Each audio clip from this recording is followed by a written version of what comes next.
Hello, everyone. Hi again. I thought I'd change the scenery a bit. I need to get one of those lightings. Um, so I thought I would talk about my celibacy journey. So, exactly why am I celibate? How it came to be? So here goes. So if you know anything about, especially my other channel, but anything about me, at least where I'm at now in my life, you'll know that I had a spiritual awakening probably in 2018. Both my son and I both had one. For different reasons, that's his story to tell. Um, we had questions and doubts, and we weren't sure about a lot of things, and we started taking classes. We started doing research. um, the faith that I grew up in, or the belief system I grew up in, was Christianity. And I think over the course of my childhood and young adulthood, I've been to no particular Christian, I guess, specific faith, I guess Baptist, Methodist. We didn't do like Mormon or Jehovah's Witness, but we kind of was in like the whatever the general Christian group is. That's the grouping we were in. And so over the years, we took classes, and of course, I raised my son that way, and that was kind of one of the biggest reasons, if not the main reason, that his dad and I parted ways. So that's in 2018, so literally like a year ago, or almost 18 months ago, we started taking classes at our church and just started reading the word and doing research and just having our own relationship with God. So I just want you all to keep that in your head. So the way I grew up was pretty interesting, and I grew up low income, all black neighborhood, poor, right on the skirts between DC and Maryland. I was born in DC, and I ended up, like most people in the area, you either stay in DC, you either go back and forth between DC and a neighboring county called Prince George's County. So that's essentially what, or you go to Virginia. That's why you hear the DMV, DC, Maryland, and Virginia. So I grew up across the border, I always call it, into Prince George's County, like Southern Avenue, Hillcrest Heights. If anyone's from the area, you'll know exactly what I'm talking about. Southeast DC, a lot of my family, that's where I would go hang out and visit them and hang out and, take the bus or take the metro, what have you. So I grew up that way because of my grandma and because of my aunt La Florida. Now, when I talk to my mom and just growing up, I would hear stories. They were the reason why our family even know about God, even know Jesus, even know about His love. Um, they're the reason, and that's a lot of stories. Part is her story, my mom's story, um, but that's literally the reason. So just, I'm gonna do a video about generational curses. So I just want you all to just keep that in your mind. So my grandma, God rest her soul, and sorry, and my aunt La Florida are kind of, they're the reason. So they're my family. They dropped those seeds. So a lot of drugs, drinking, this, that, and the third. My family. There's a lot of demons that, I guess a lot of families have. One thing I could tell you about my family: they're loyal. They love hard. They're not about the foolery. But like I said, they had their demons. So I grew up really kind of trying to stay away from men. And at one point, after I broke up with my son's father, like my family, my granddaddy in particular, had an intervention. They didn't call it that, but that's what it was. I did the big chop, so I shaved all my head off like about 10 years ago, 11 years ago, and they were concerned, because from his generation that means something. So he was like, "Are you, you know, interested in women? Are you?" He said the D word, which is like, I said, "Granddaddy, like you can't say that." He's like, "Don't give up. Like men aren't that bad." And I had to tell him, one, I'm not, lesbian. Two, like, I know my family would love me. They don't care about stuff like that. But I was like, no, I'm not lesbian. And he's like, oh, okay. He's like, well, why'd you cut your hair? So that was a whole nother discussion that I'll talk about later. I love my granddaddy. But I cut my hair, and that kind of meant something to a lot of my family members. And it was just like I needed a new start. And essentially, why I needed a new start is my entire life, ever since I was a young child, there's been two thoughts in my head. One, I see the princess on TV when we had TV, or when you go to story time. I was like, I'm going to be the princess like every other girl. And that lasted for about 2 seconds. Because when I go home, or when I went home, I saw foolishness, foolery, and the whole 9 yards. So my entire childhood, my entire elementary, middle school, and high school, I really tried to avoid men.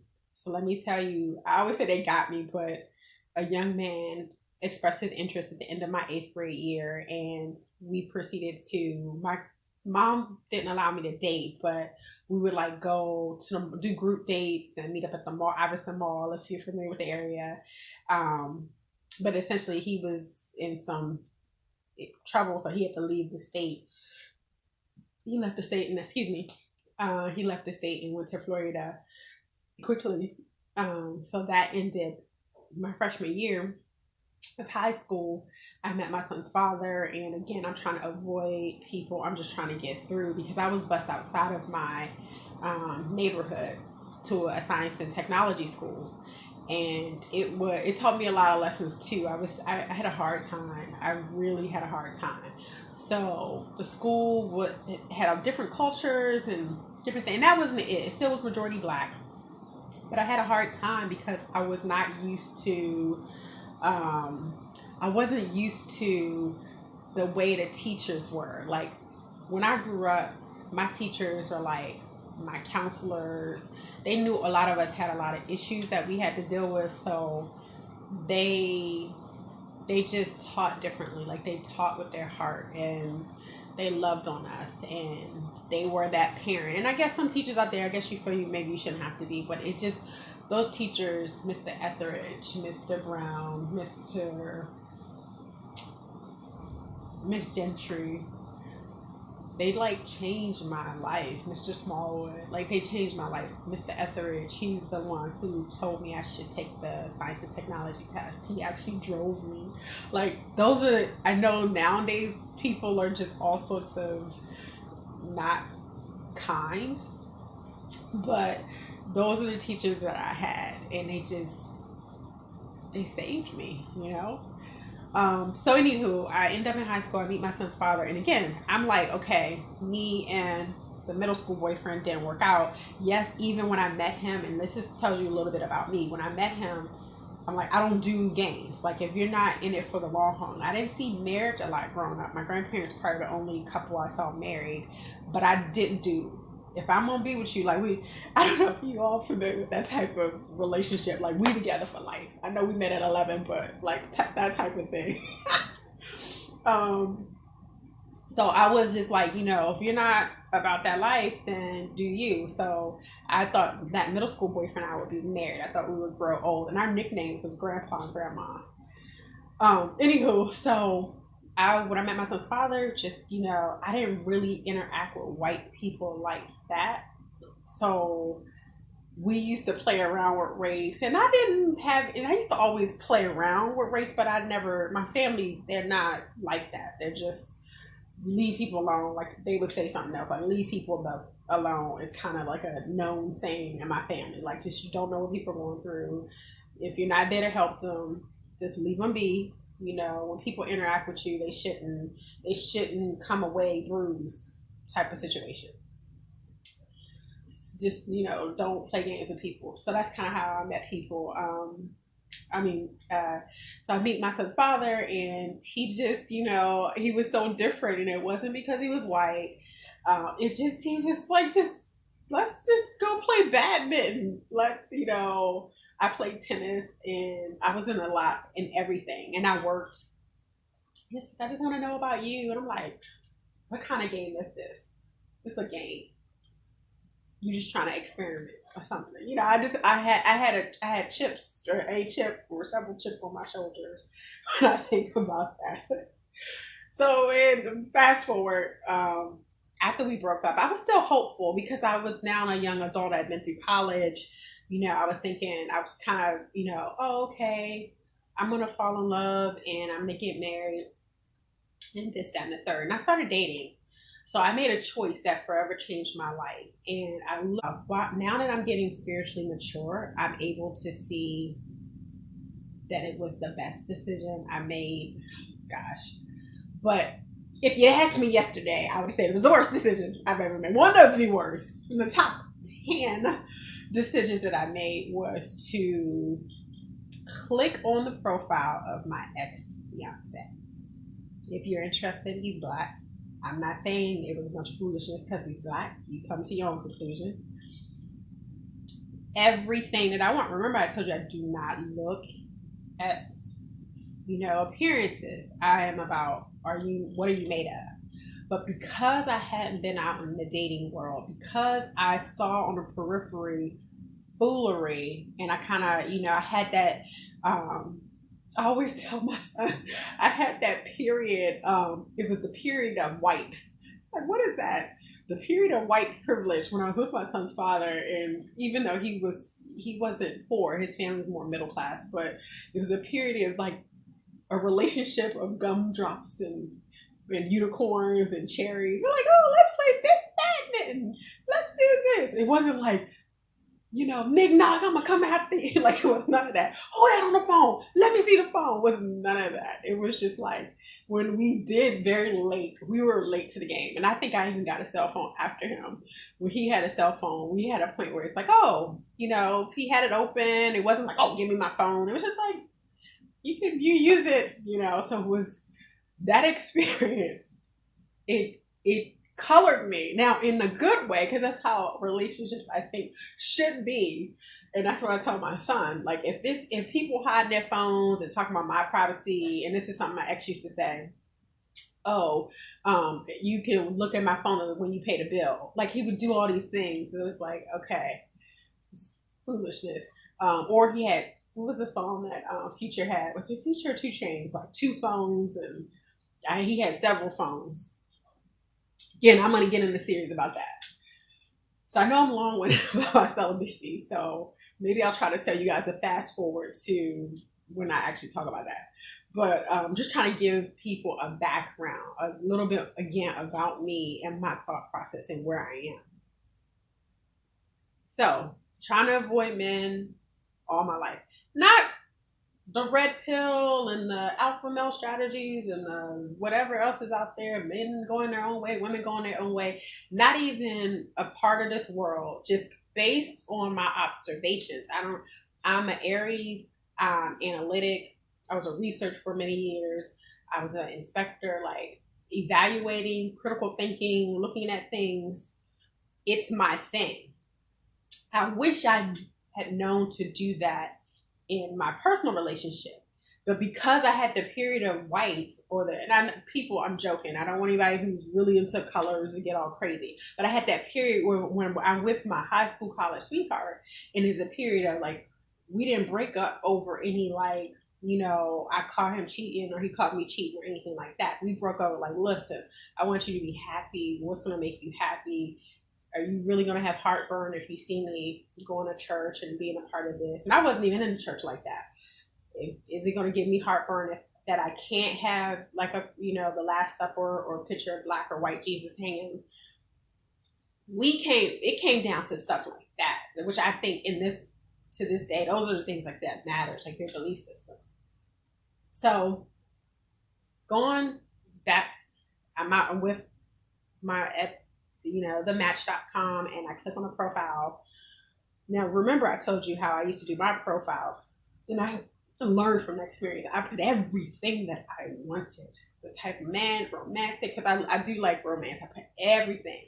And what happened was, in my opinion, my humble opinion, my ex, because of who he is, he looked at that and I just gave him a roadmap to play a role. And he played it. And once we crossed into the intimacy, more from an emotional, he masked that emotional intimacy. That's what gets a person like me, that connectedness to a person. And we became physically intimate, and we started having sex, we're making love. It When his true self came out, for a person like me or for others that are like me, it was hard for me to like just, cut it, because I had already had this bond. I'm like, well, that's not so bad. It's like 2 years in, like, man, he thinks like that on that. But everything else had already been connected. So I realized, as I'm able to look back and kind of look through that situation, I'm able to hope moving forward, if I'm dating or find myself with, or in a romantic capacity with someone, I'm able to guard my heart. Here we go.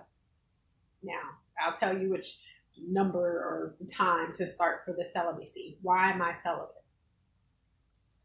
I've been abstinent since I was 34, since my ex-fiance and since I broke up with him. And I've been abstinent because, one, I didn't have a partner. And growing up, I didn't really think there were any restrictions on like sex with someone, other than, of course, AIDS was a big thing, and it still is now. But I think it's manageable. It's considered like a chronic illness, but that was a big thing. And a big concern of mine is I didn't want to get pregnant. I didn't want to be a single mom. That was a big thing. And I don't want to have a series of babies, one after another, with different men, the same man. No judgment if anyone has any of that, but I was just like, so like, oh my goodness, it like really freaked me out. So I didn't have the hot stage.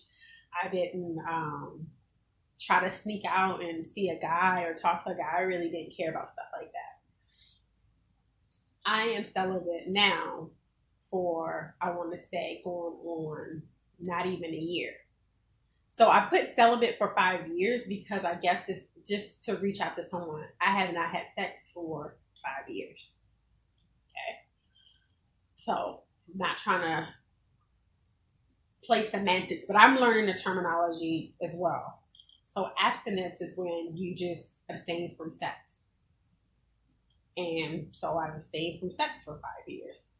Celibacy, what I'm understanding, is more. It's like making a choice. The choice isn't always spiritual or religious, but for me, it is. I believe, this sort of according to my faith, that God does not want us to be physically intimate, to have sex with anyone that isn't our husband or our wives. That's what I believe. If you believe different, I respect everyone's belief, but that's what I believe. So that is what is at the forefront of my mind about becoming celibate. So being abstinent, I still masturbated. I still had sex toys that I got from parties. My friends, they making extra money, but whatever. And I still did that. I'm not saying I did it every day, but it's a time in women's, not all women, but it's like right before your period, and sometimes right after, you could get really, like, you can feel really horny or something. So anywho, so I didn't worry about it. I'm like, I'm not putting myself at risk with anyone, so whatever. I'm not putting myself at risk, so it's like, it's not really a big deal. So, but I told you, so maybe celibate, it hasn't been as long as we had the spiritual awakening. So now let's explain that too, or try to, at least a little bit. So you can be in the right place at the right time, hearing the word. So now I'm talking about people that attend, like if you happen to be Christian or whatever your religion is, hopefully it's teaching positive principles. So I'm a big thing about that. You can be at the right place, at the right time, the right messenger. But if you are not If your noggin isn't working, your emotions are all off whack. Spiritually, just spirituality is left the building, and you're just there to kind of check something, or you're not really absorbing it. It's not going to take. And furthermore, even if it takes, if you don't make up in your mind that you want to take the knowledge and apply it to your life and meditate on it and become disciplined, so you develop habits that become a lifestyle, it's not going to take. So 2018 Alpha course, and my son and I do it on my other channel. It was exactly what I needed. And that's why I say now I can look back on my relationship with my ex-fiance and I can praise God about it as of yesterday. Because I'm able to see, I wouldn't wish that relationship, especially when I start to uncover a lot about what I believe he has a disorder, if not one but two. That's me personally. It's not that relationships can't end, but I think when you display certain things and you demonstrate certain patterns, and I don't know. But that's when it took 2018. A lot had happened. It took for me to hit rock bottom. Rock bottom. My rock bottom may look different than your rock bottom. My rock bottom is when I cannot function. What I mean by function, when I say I'm an Aries, most Aries, not all, I should get off of that because it's not necessarily true, the horoscope, I guess. But, part of my personality, I was good at my personality, I'm a worker. I work 5 jobs. I work 6 jobs. I work 7 jobs. I go help you and then go do, that's just the way it is. I don't get in the back and forth with people about stuff. And if I do, it doesn't last long. I'm just like, let's just keep it moving. Like, what do we need to do to complete X? What do we need to do to keep? Well, Paula, it's not fair. The people say for a period with my son's father, he should do this, and why do you always do this? I'm like looking at them like, I don't even care. I know that I'm going to be responsible for my relationship with my son. That's my responsibility. I can't worry about what somebody is doing or not doing. That's just how it is. So, and I realized too that not everyone is right up here. So if you're not right up here, I don't need you to be picking up my son. Or that's just an example. But if you're not right up here, I don't need you to try to do stuff and then you end up snapping and then da da da da. So that's when it took. What do I mean it took? Kind of opened up the Bible. You know that thing, especially if you grew up in a black home with a black church and a black mama and a black grandmama. That thing, that sacred book. I finally opened it. And I've opened it before. And I've been to part of many of Bible studies. But it wasn't until the Alpha courses to when I had the mindset to be still, because a lot had happened with my health. I was forced to stop and to assess. I couldn't continue the way I was continuing. I was gaining weight at a rapid pace. My face was just all sorts of messed up, and I was so lethargic. I couldn't get out of the bed. But I still have to go to work. I still got to pay bills. I still have to do all the things I'm supposed to do. But how do you do that when you can't do it? There we go. God, you got my attention. You got it.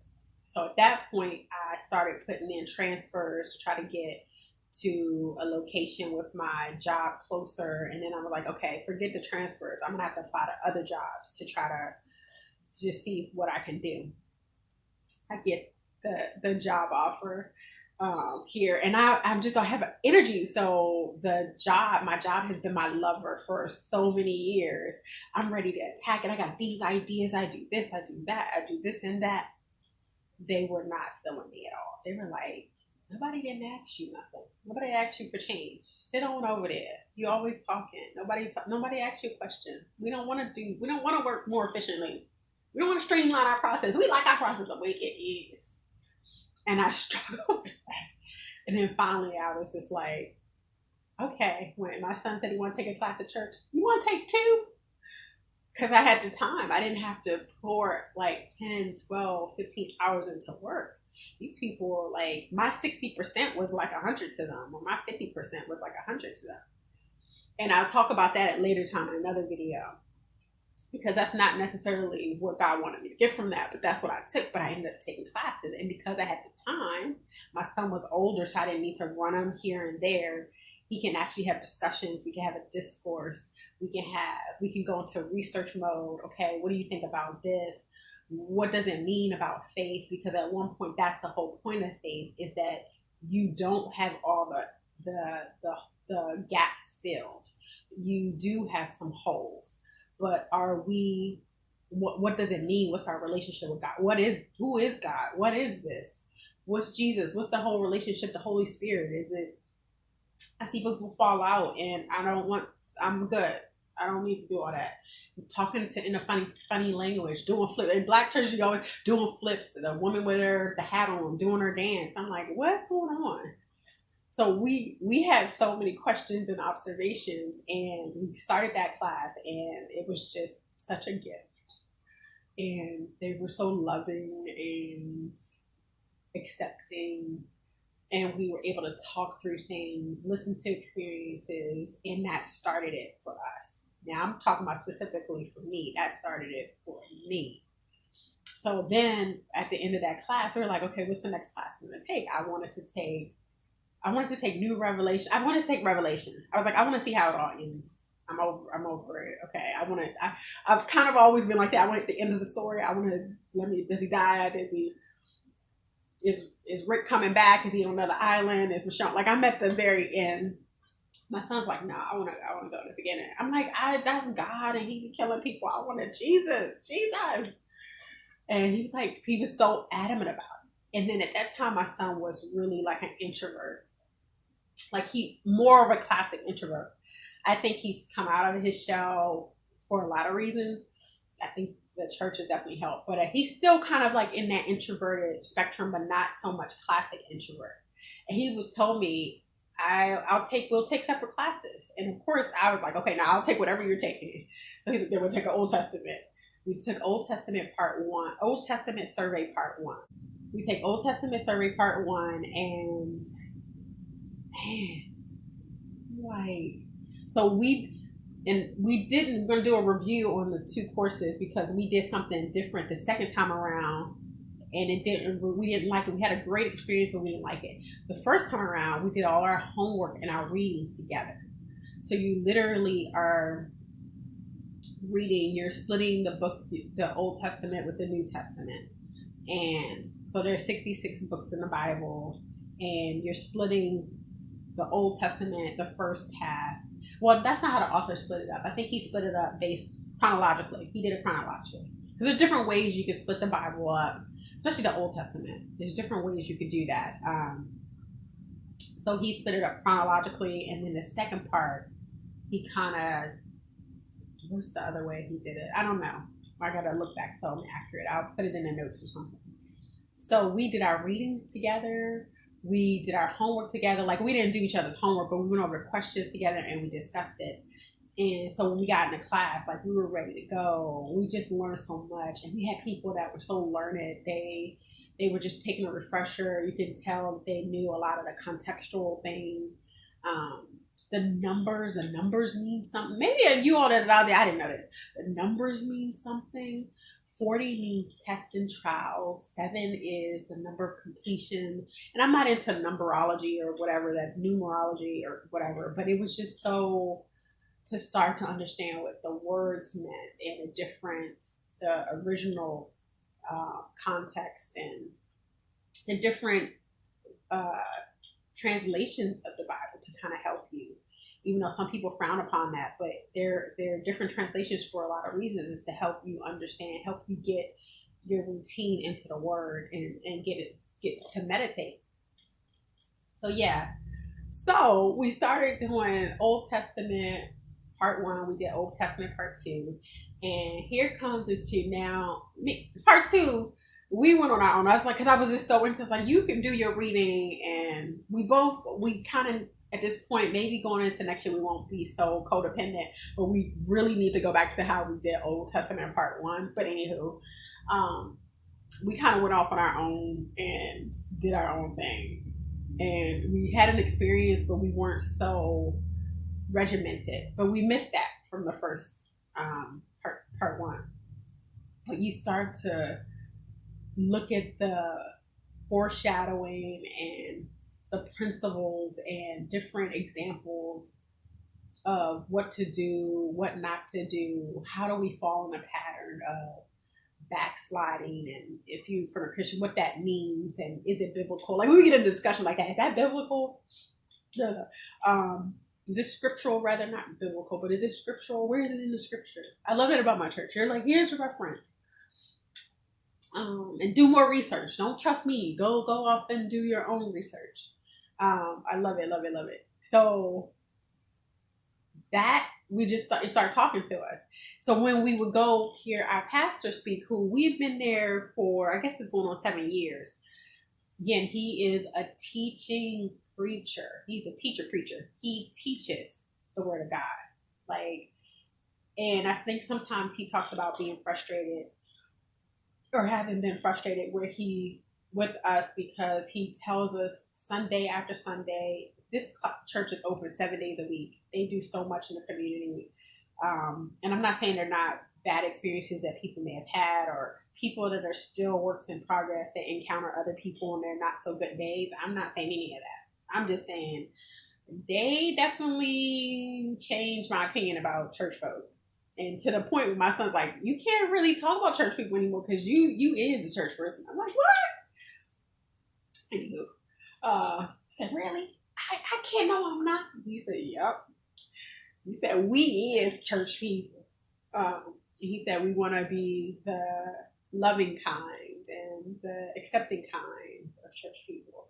Anyways, I love my son. And so that gets into the Holy Spirit, understanding that concept and understanding who he is. And when you pray and you ask the Holy Spirit to intercede on your behalf, and you start saying stuff. See, I realize I've said a lot of stuff and I don't forgot, and things are coming to fruition, and I'm getting lessons and tests and whatever because I've asked for certain things and prayed for certain things. And I'm like, I do not want to be in a relationship that does not have God's stamp of approval. I want confirmation. If I am to be in a relationship, I want acceptance. If I am to be without partnership or companionship or a husband. And I think sometimes it's hard for us to hear not everyone's going to be married, not just because we can do the number statistics, but not everyone is destined to be married if you're trying to live your life according to God's will. So get into celibacy. That has changed it because now I have a purpose for celibacy. And yeah, you'll see in my description for this channel, am I still dating? Yeah. Am I still consider myself out here in the dating arena? Yes. Do I feel like I'm in a period of singleness? Yeah. I feel that's by choice. I don't believe that to be led, by God. He's not stopping me either though. But I'm just telling you, like, that's just a choice. Like right now, when I'm single, I'm not actively on online dating.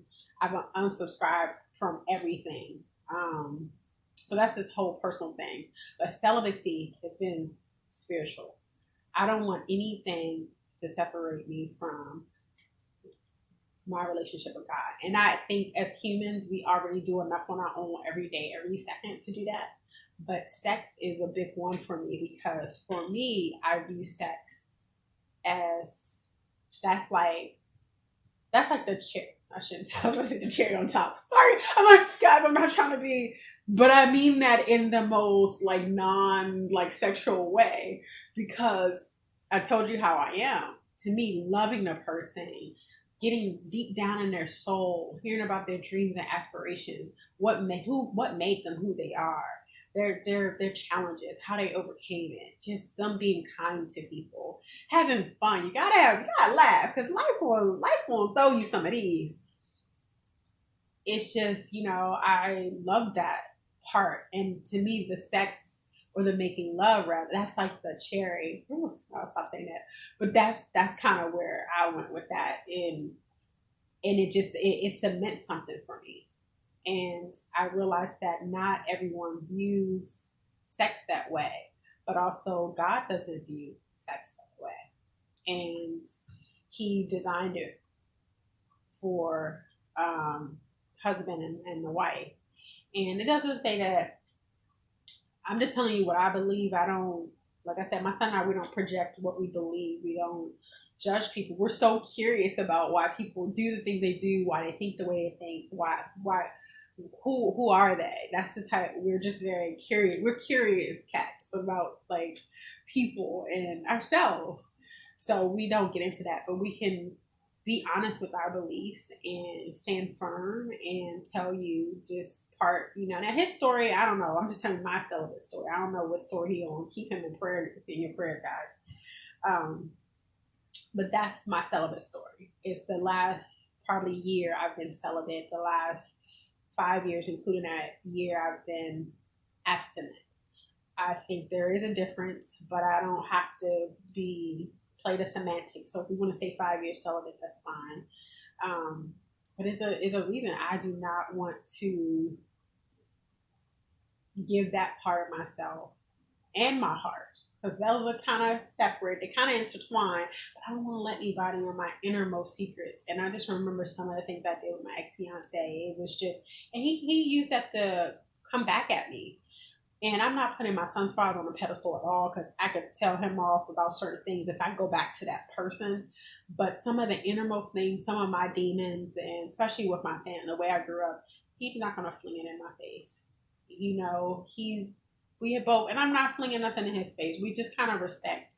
You kind of, some things you just hold, even if that person makes you so mad, you just hold. And it got really ugly at the end of my relationship with my ex-fiance.